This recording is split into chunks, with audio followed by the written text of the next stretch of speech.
What happens when a customer sends you a voice note, or an image of a broken product, or even a PDF of a receipt? Most WhatsApp chatbots will fail here. Today I'll be showing you how to build one that automatically handles different message types like images, audio, and files, all sent on WhatsApp. This was all built using the Botpress platform, which is free to sign up and create your first bot today. By the end, you'll have a customer service chatbot that is able to handle real-world conversations, not just text messages. Let's get started.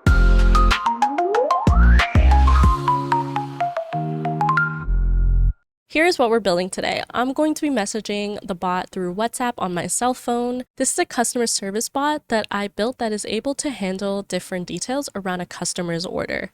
I'm going to start by saying hello to my bot. It's going to say, "Hi there, I can help you with any problems regarding your order. What do you need help with?" And I'm going to say it's a product issue and troubleshoot. Got it, you're contacting support about a product issue. To assist you as quickly as possible, please send one of the following. And it's going to say I could send it a description, a photo, a voice note, or a document around my order. I'm going to start by sending an image over. I have this photo of my lip balm. It's going to say, "Thanks for the photo, let me see what it is." And it's going to start describing what the photo is in a description. And lastly, it's going to say, "Thanks for chatting with us," and sends a photo of what I sent to the bot, just to confirm that it got it. To simulate different customers interacting with my bot, I'm going to reset the conversation each time. I'm going to start sending a voice note that describes what went wrong with my order.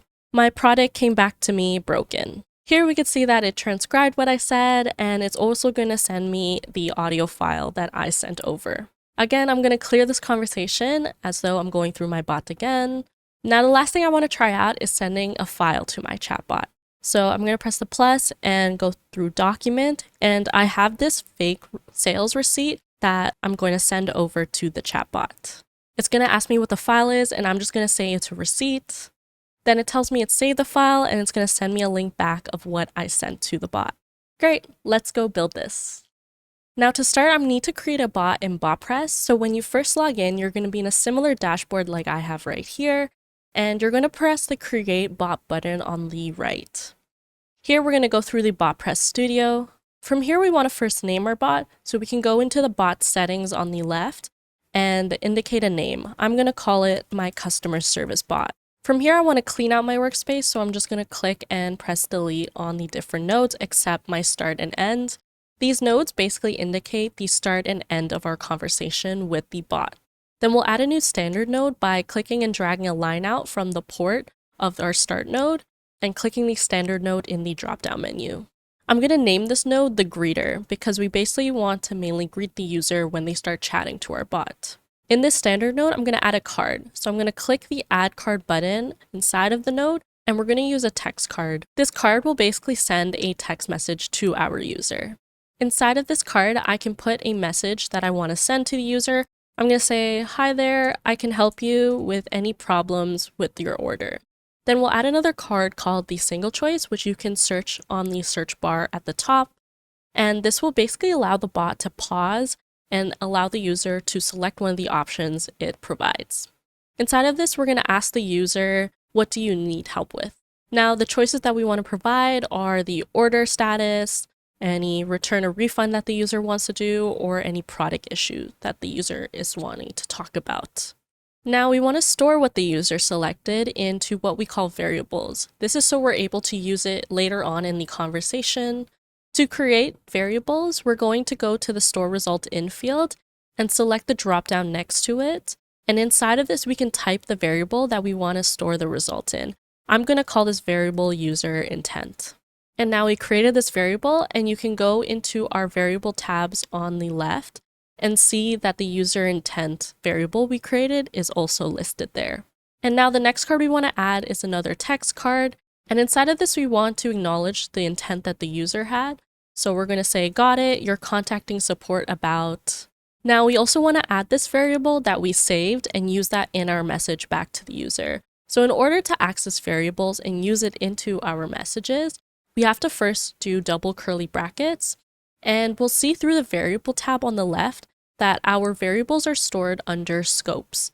In our case, it's under the workflow scope. So to first access the variable, we have to go through its scope first, which is workflow. And then we could see the variable that we have, which is user intent. Now, continuing with the message to the user, we want to ask them to send any type of message to us, like a photo, a voice message, or a file regarding their order. So I'm going to have something pasted in, and it's basically just asking them to send one of the following types of messages. The last card that we want to add is a wait for user input card. The bot will basically wait until the user has sent a message before continuing the conversation. Now, to test our bot so far for WhatsApp, we need to add its integration into our bot. So to add integrations, you'll have to go to the left and look for the Installed Integrations tab. When you click it, you're going to see a list of integrations that we have installed. In order to add more, we're going to click the Find More on the Hub button. Here, the Botpress Hub is going to open up, and you can search up the WhatsApp integration. When you click it, you can open and read more information around the integration.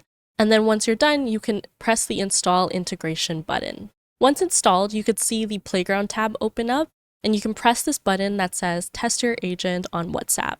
You'll be shown a screen here with different steps that you can use on your computer or phone to test your bot so far. I'll scan it with my phone's camera, and we could start by sending the code as a message to our bot. It's going to start by saying, "Hi there, I can help with any problems regarding your order. What do you need help with?" I'm going to select one of the options below, and it says, "Got it, you're contacting support.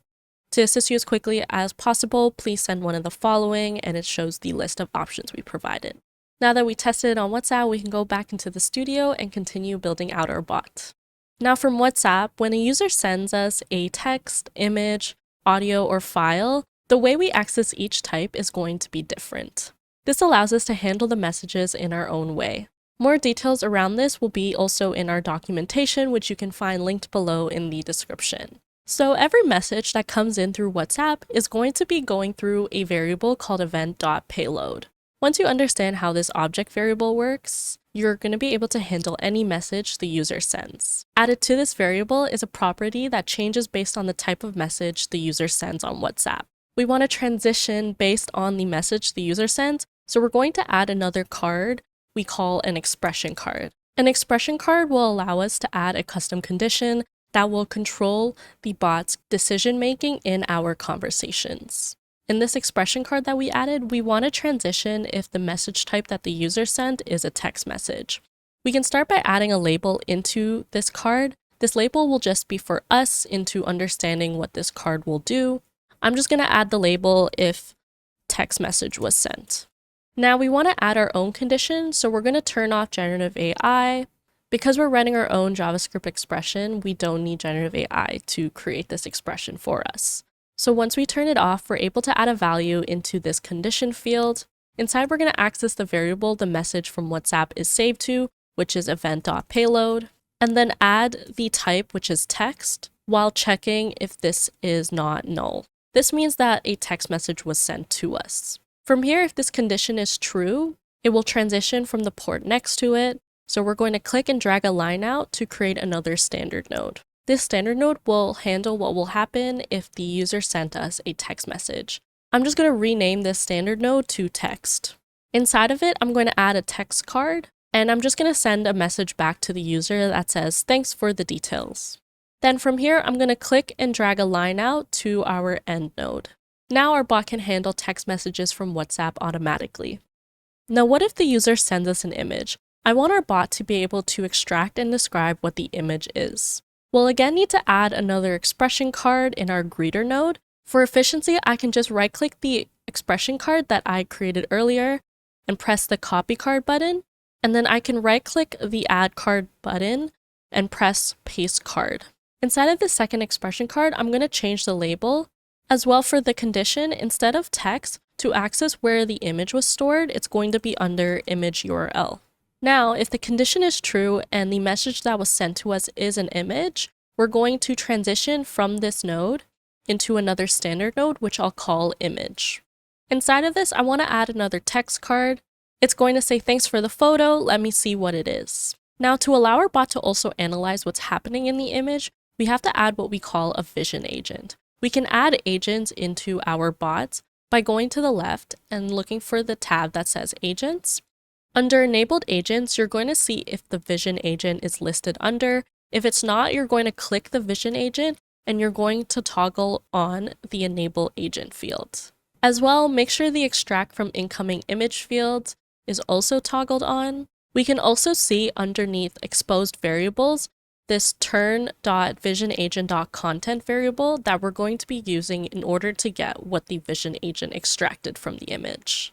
So when we click out, we want to add another text card, and inside this we're going to output what the Vision agent sees through its exposed variable that we saw. I'm going to start my message by saying the image is, and to access variables we have to use again double curly brackets, and we're going to access that variable which is turn.visionagent, and then within that we're going to access the content. The last thing we want to do is just send back the image that the user sent so we know our bot received it by adding another card called the image card. And then inside of that, I'm going to change the image field to accept a JavaScript syntax by clicking this button next to the field image. And I want to send back the image that was sent to us by using the variable that it was stored in, which is under event.payload.imageURL. Now the title, I'm just going to say it is the image that was sent to us. Now, of course, you can expand this further for your use case and how you want to handle and respond to images from WhatsApp, but this is just enough for me for now. So now our bot can understand and describe images automatically. To end it off, I'm just going to click and drag a line out to our end node. Now, what if the user sends us an audio message of what was wrong with their order? I want to basically transcribe what was said and reply back to the user with the transcription. We'll need to add another expression card, which we can do by right-clicking and pressing copy card, and then right-clicking the add card button and clicking paste card. Now inside of this expression, I'm just going to change the label to say if an audio was sent. And in order to check that an audio message was sent, we just need to check if the audio URL field is not empty. If this condition is true, I'm going to click and drag a line out to create another standard node, which I'm going to call audio. Inside of this standard node, I'm going to add a card called transcribe audio. There are multiple options, but I'm going to go with OpenAI's. Inside of this card, we're going to see the mandatory fields for ID and audio file URL. For the ID, it's going to basically be the audio model that you want to use. In my case, I want to use OpenAI's audio model, which is called Whisper. For the file URL, I'm going to send in the variable of where the audio message is saved to from WhatsApp. This is going to be under the event.payload.audio URL. Now I'm going to go to the bottom of the card under the store output value in field, and I'm going to click the drop-down menu to create a variable of where I want to store the transcription in. I'm going to call this audio transcription. Now I want to add another card, a text card specifically. And in here, I want to send back the transcription to the user. So I'm going to first start by sending back the variable that we saved, which is workflow.audio transcription. So the variable for the transcription from OpenAI is actually an object. Inside of this object, to get the text for the transcription, we have to go through the segments field. And inside of that, I'm going to go through the first item in its array, and inside of that, the text key. The way I figure this out is through testing with WhatsApp by sending only the audio transcription variable I have and seeing where the transcription is stored inside of that object. If you have longer audios, you might need to loop through all the different segments and combine them, but for this demo, I'm just going to use the first one. The last thing I want to do is send the audio message back to the user, so I'm going to add another card called audio, and I'm going to change the audio field for a JavaScript syntax. And I'm going to send in the URL of where the audio message is stored, which is under event.payload.audio URL. And for the title, I'm just going to say it's the audio message that was sent. Now, all I did was get the transcription of the audio message that was sent. You, of course, can expand this for your use case, and you can train off of this transcription. But in my case, this is great for a first demo. Now, to end our bot off, I'm just going to click and drag a line out to our end node. Now our bot is able to transcribe voice messages. Now the last kind of message I want to handle is files. When the user sends us a file regarding their order, I want to save that and keep track of it by adding a link of the file to a table. Back into our greeter node again, I'm going to copy and paste another expression card. Inside of this expression card, I'm going to change the label to see if a file was sent. Now for the condition, instead of an audio URL, it's going to be the file URL. And now I'll update the condition to check if the file URL exists. From here, if the condition is true and the message is a file, I'm going to click and drag from its port to create another standard node. This standard node I'm going to call files. This will basically handle when a file is sent to us. When the user sends us a file, we actually get both the file URL and the file name. We want to save these into workflow variables since currently it's stored in the event.payload variable. This gets updated every time a user sends us a message on WhatsApp. So to start, I'll first create the variables of where I want to store the file name and the file URL by first going into our variables tab on the left and clicking the new variable button. Here, I'm able to create both the file name and the file URL variables. Now to save the WhatsApp messages to those variables, I'm going to add another card called an execute code card. Instead of this, you're able to run custom JavaScript code. I will basically assign the variables from WhatsApp into our workflow variables. To do this, I'm going to use the following lines. Here you can see I assign the event.payload variables to our workflow variables for both the file URL and for the file name. Now we want to ask the user what kind of file is it. So I'm going to add another card called a single choice, and I'm going to add the question, what is it? Since I'm asking the user a question and they're going to respond with a new message, it overwrites the event.payload variable, which is why we had to save it earlier in our execute code card. Now the choices I want to provide to the user is this file a receipt, a warranty document, a return label, or is it other? I'll then store that selected output into a variable I'll call document type. Now I want to keep track of the files I get by storing it into a table. So I'm going to go to our left and look for the tables tab. And here we can create new tables by clicking the new table button at the top. I'm going to call my new table user files table. When we click the table, we can add more columns by clicking the plus icon or pressing C on our keyboard. In here, I'm going to add the column for the file URL and for the file type. Now, going back to our workflows page, going under our file standard node, we're going to add another card called insert record. Inside, we're going to start by selecting the table we created, which is user files table, and you're going to see the card update with the columns that we added in our table, which is URL and the file type. Inside the fields, I'm going to add the variables of where the URL and the file type is stored under. For the URL, it's stored under workflow.fileURL, and for the file type, it's going to be under workflow.documentType.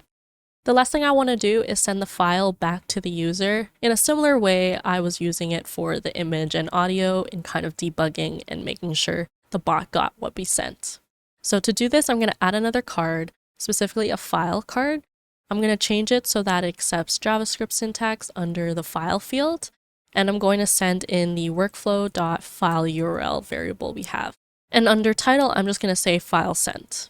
And done. Of course, you can expand this for your own use case and how you want to handle files, but this is just a great start for me. To kind of end it off, all I have to do is connect that port for the node to our end node. Our bot can finally store documents and save it into a table. Now your bot doesn't just read text, it understands images, audios, and files just like a real assistant. When you're done building, you can click the Publish button at the top right of the studio. This will deploy your bot and make it public. Now the next step is connecting it to your WhatsApp business account.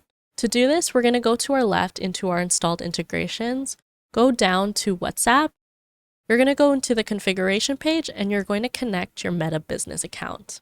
For more details on connecting your bots to WhatsApp, we have a video on our channel that's also going to be linked below in the description that walks you through the steps to configure your bots with WhatsApp. If you liked this video and found it helpful, please leave a like and comment below. As well as subscribe to stay up to date on new tutorials and videos. Happy bot building!